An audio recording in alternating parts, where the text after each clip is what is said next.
Hello and welcome to Learn Redis with Python and Django. I'm Xander and I'll be your guide throughout this course. Now this tutorial is part of a full course playlist available for free on YouTube. For a deeper, more structured learning experience, the complete course is also available on Udemy. You'll find all the links and resources in the video description. Now don't forget to subscribe to the channel for weekly promotions, exclusive discounts and Udemy course giveaways.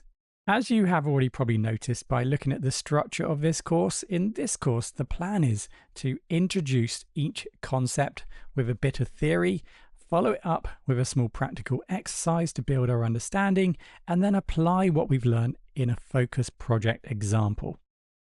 I mean, obviously it's up to you how you interact with the course. You may choose to simply just follow the theory and practical exercises that we deliver and not actually undertake any of the projects, or else you might choose just to follow the projects. And where you feel as though you need a little bit more understanding, you can then dip into the theory. But let's get started with this module. Okay, so we're going to turn our attention to one of the most fundamental parts of working with Redis, keys and strings.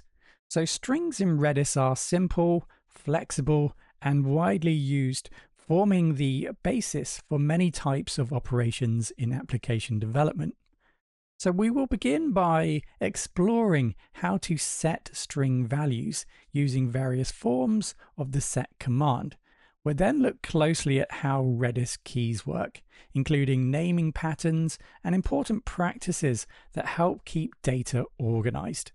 Managing how long data lives in Redis is also a key part of this module, so we'll cover expiration techniques using expire and TDL. So beyond settings and retrieving values, Redis strings can also be extended and measured. So we'll practice working with append and string length. And then finally, strings can also behave like counters. So we'll explore simple increment and decrement operations. So ultimately, this module will help us cover and master these basic operations, which lay the groundwork for effective use of Redis.